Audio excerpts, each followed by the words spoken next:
Fala, meus queridos! Bom dia, boa tarde, boa noite. Essa é a disciplina de Biologia Molecular. Aqui quem fala é o professor Marcos. E na aula de hoje estaremos falando, discutindo sobre a introdução à biologia molecular e o nosso primeiro conteúdo, que é a estrutura, organização e estrutura dos ácidos nucleicos. Pegue já a sua apostila e venha conosco aprender um pouquinho mais sobre biologia molecular. Então, o que é a biologia molecular? Ela é o ramo da biologia que estuda principalmente as interações entre os vários sistemas dentro de uma célula, partindo da relação entre o DNA, o RNA e a síntese de proteína, e o modo com que essas interações são reguladas. Então, quando você estudou lá na bioquímica sobre o DNA, sobre o RNA e proteínas, você viu que a informação ela transita entre o DNA até a síntese de proteínas. Agora, como que essa informação, como que isso ocorre no ponto de vista de regulação, considerando que nós estamos dentro de um sistema biológico? Qual seria a aplicação biotecnológica do DNA, do RNA e de proteínas para a saúde humana, para a saúde animal, para a produção de medicamentos, para o conhecimento das espécies? Então, tudo isso é o que a biologia molecular estuda, partindo sempre da relação entre DNA, RNA e proteína. Então, na imagem, nós vemos que a biologia molecular ela utiliza a bioquímica e a genética de uma forma muito mais prática. Veja que a biologia molecular é uma disciplina de caráter muito prático, laboratorial e de aplicações inovadoras na biotecnologia. Bom, qual é o objeto de estudo da biologia molecular? Já falamos aqui, DNA, RNA e proteínas. Então, o dogma central da biologia molecular é esse, e é isso que nós estudamos, com aplicações biotecnológicas. Quais são os organismos que a biologia molecular estuda? Todos os seres vivos. Tudo que tiver DNA e RNA é alvo da biologia molecular. Para quê, professor? Para o conhecimento das espécies, para o estudo de evolução dessas espécies, também para a prospecção de novos genes de interesse, por exemplo, para a agricultura a partir das transgenias, de novos genes de interesse para a saúde pública, para a humanidade, não é? Então, tudo que tiver DNA e RNA, seres vivos, são alvos de biologia molecular. Então, se você fizer uma pesquisa de qualquer nome, de qualquer ser vivo aí, pelo menos dentro do gênero, vai ter alguma espécie que está sendo estudada pela biologia molecular. Suas aplicações biotecnológicas, clonagem, em especial a clonagem molecular, clonagem de genes, apesar de que a clonagem celular, que dá origem a organismos multicelulares, também utiliza, é claro, as técnicas de biologia molecular.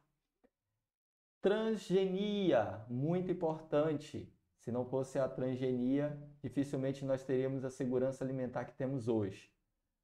A terapia gênica, hoje nós estamos falando já de vacina de RNA, de aplicação clínica, já está sendo aplicado nos seres vivos. Isso é graças à biologia molecular. E o sequenciamento de genomas, a exemplo, o sequenciamento do genoma humano, que a partir deste é possível prever algumas doenças com caráter hereditário, genético. Da mesma forma, sequenciamento do genoma de várias espécies, garantindo assim um estudo melhor dessas espécies. Então, a nossa primeira pergunta é o que é biologia molecular e quais são os seus objetos de estudo, o que a gente acabou de falar. E a nossa primeira aula, estrutura e organização dos ácidos nucleicos. Está aí na sua apostila, pegue já a sua apostila, venha conosco. Bom, essa aula nós já tivemos lá na bioquímica, então eu não vou demorar aqui. Você vai ter que relembrar, acompanhar na sua apostila, pegar a referência que está aí no AVA também e assim conseguimos ir mais longe. Mas o que seriam esses ácidos nucleicos? Eles são as macromoléculas necessárias para o armazenamento, transmissão e expressão da informação genética. Então, se você pegar lá o seu Leininger, você vai ver que quando lá no capítulo dos ácidos nucleicos, o autor ele fala a estrutura de cada proteína, em uma última análise de cada biomolécula e componente celular, é um produto da informação programada na sequência nucleotídica dos ácidos nucleicos. O que quer dizer isso?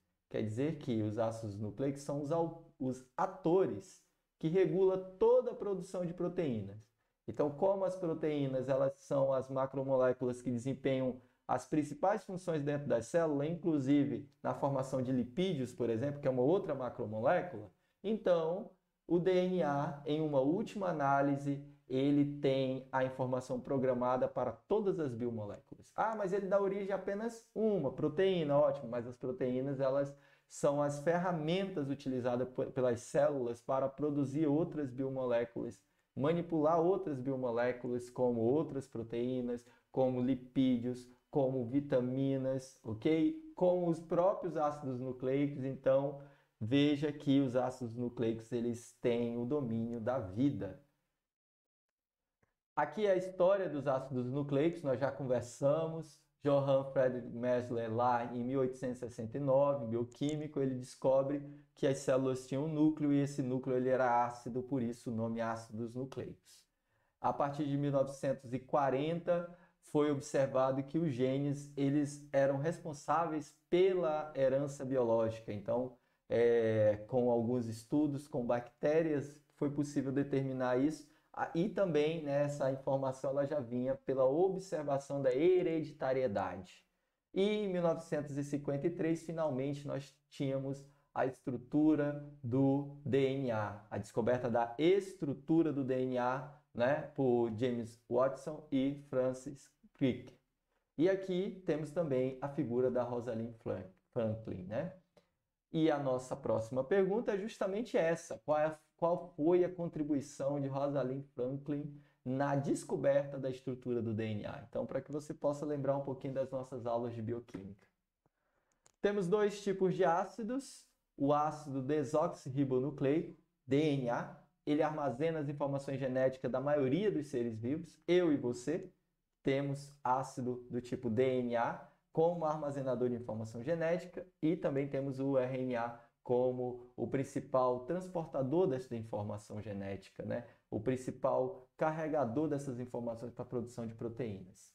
Mas existem também, então, o RNA, o ácido ribonucleico. Ele é armazenador de informação genética em alguns vírus, não são todos, só os vírus de RNA, certo? Então, ele armazena informação nesses vírus, mas em todos os outros organismos vivos, ele é muito mais importante por essa função, que é a tradução da informação, isto é, o controle da síntese proteica. Então, nós temos 3 tipos de RNA, que nós vamos ver aqui, e eles controlam a síntese proteica. Então, todos os organismos ele faz isso. Alguns vírus, além disso, o RNA é o próprio material genético daquele vírus. Mas na maioria dos seres vivos, o material genético armazenado é o DNA e o material genético que controla a síntese proteica é o RNA, tá bom? Aqui nós temos o dogma central, aquela aula bonita da bioquímica, que toda a informação está contida no DNA, podendo ser transcrita em RNA e traduzida nas proteínas, que são as macromoléculas mais importantes. Bom, um pouquinho ainda da estrutura, os tijolos que compõem, os monômeros que compõem os ácidos nucleicos, é denominado nucleotídeo, composto por uma base nitrogenada, que nós estamos vendo aqui, essa cabeça, um corpo formado por um açúcar do tipo pentose, um açúcar de 5 carbonos, certo? E uma cauda, que é um grupamento fosfato, um grupamento orgânico fosfato, ok? Qual é a diferença entre o DNA e o RNA em relação ao açúcar? É a hidroxila do carbono 2. Lá no RNA, essa hidroxila está completa, está com seu hidrogênio aqui, olha só.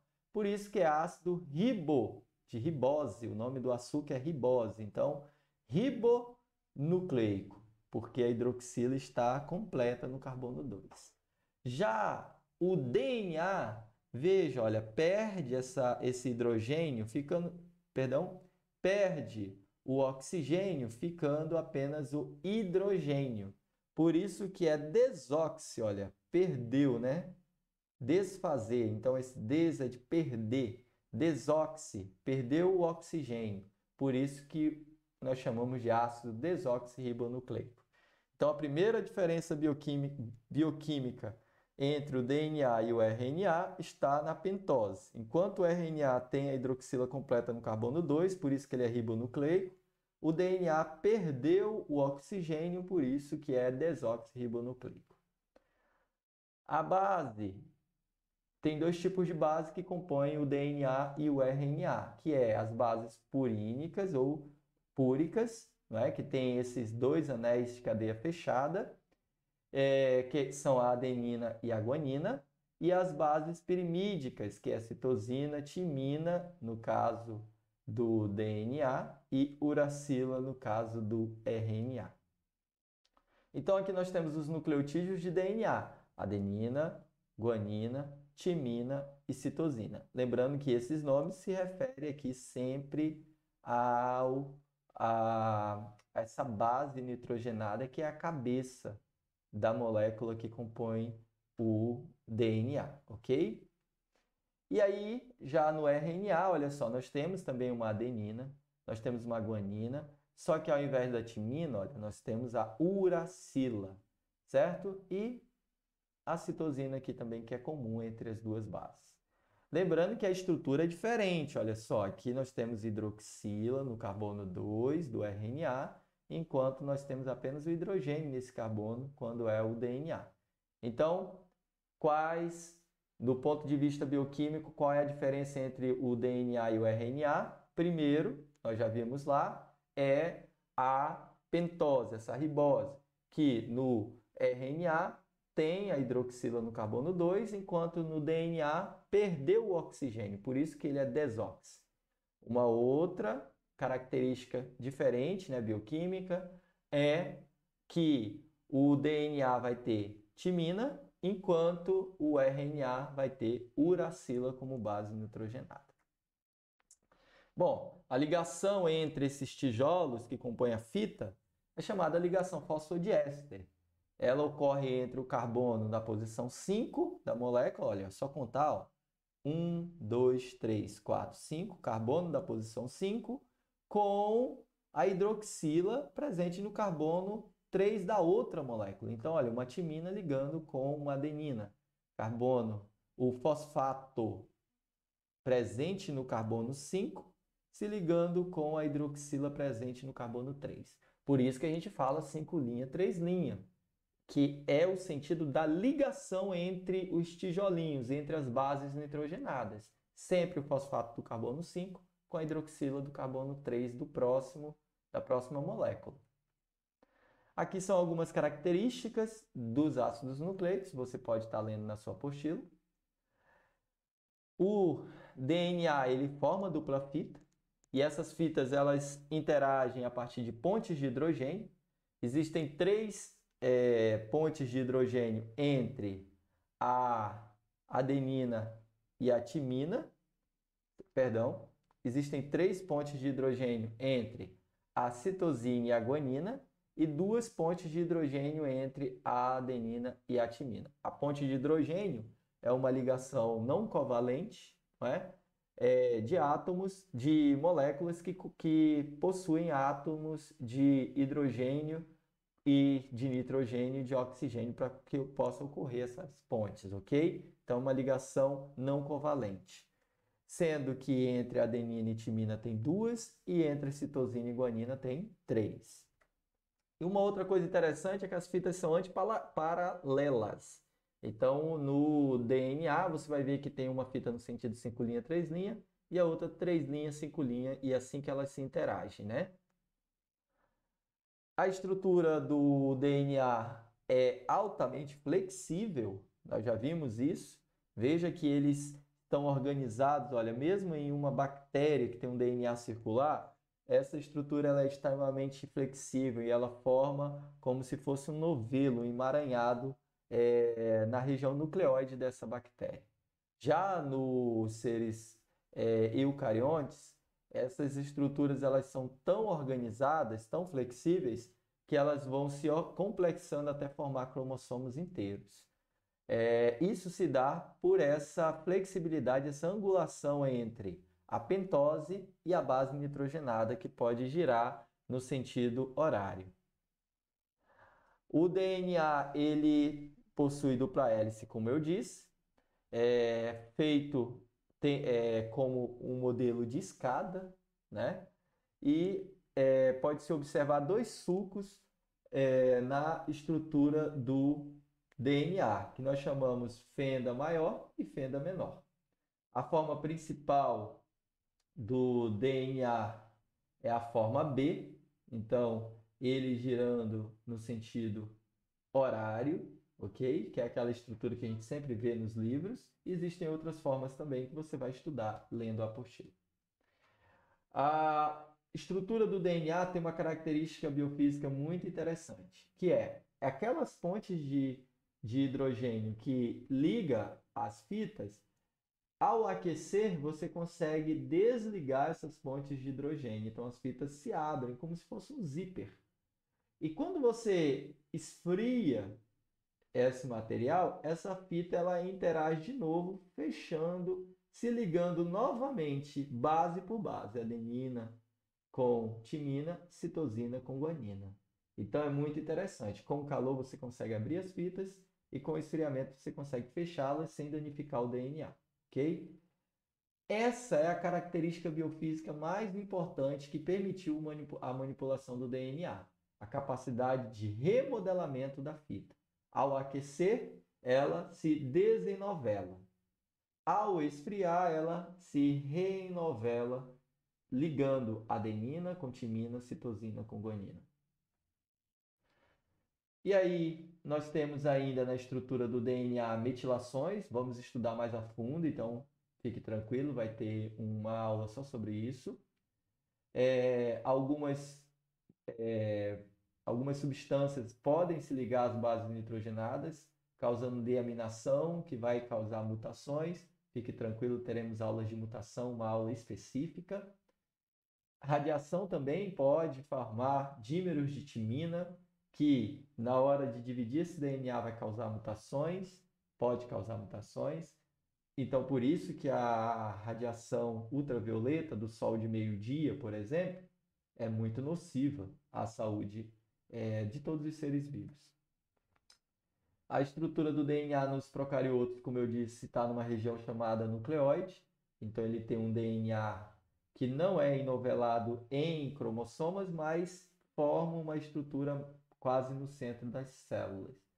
E também possui um DNA plasmidial. Algumas bactérias possuem um outro DNA menorzinho, circular, chamado DNA plasmidial, que estudaremos aqui nessa disciplina também. Já nas células eucarióticas, o DNA ele vai se organizando, se enovelando em nucleossomos, e esses nucleossomos vão formando fitas estendidas de cromossomo, vai formando seções condensadas até formar cromossomos inteiros, né? Aqui no fluxo mitótico, olha, nós conseguimos ver os cromossomas humanos, certo? Então, em células eucariontes, o DNA tem uma complexidade de organização muito maior. Pronto, estudamos o DNA, agora o RNA. O RNA, ele é um polímero de ribonucleosídeos, né? Então, nós já mostramos quem são esses ribonucleosídicos, né? Que é o A, G, C e U. São formados por ligações 3 linhas, 5 linhas, fosfodiéster. Então, as ligações são no sentido contrário, né? 3 linhas, 5 linhas. E o RNA de fita dupla pode estar presente em genomas virais. Existem 3 tipos de RNA: o RNA mensageiro, o RNA ribossômico e o RNA transportador. Bom, qual é a função do RNA mensageiro? É ele que contém a informação codificada no DNA, o qual será traduzido em proteína. Não é que ele carrega a informação, ele por si só é a informação. E ele sai do núcleo, vai para o retículo endoplasmático rugoso, onde ele encontra os ribossomos para ser processado e traduzido em proteínas. Ele pode ser monocistrônico ou policistrônico. Monocistrônico é quando o RNA mensageiro carrega apenas um gene, apenas uma informação para produzir uma proteína. E o policistrônico, que ocorre muito em bactérias, que são muito mais organizadas nesse sentido, muito mais efetivas, às vezes um único RNA mensageiro carrega mais de um gene, como no exemplo, ok? Bom, essa informação no RNA mensageiro, ela está na forma de códons. Códons é a sequência de 3 nucleotídeos do RNA mensageiro. Então, a cada 3 nucleotídeos do RNA mensageiro, nós temos a informação que vai dizer para o ribossomo qual o aminoácido que ele vai ter que colocar na proteína que ele está produzindo, certo?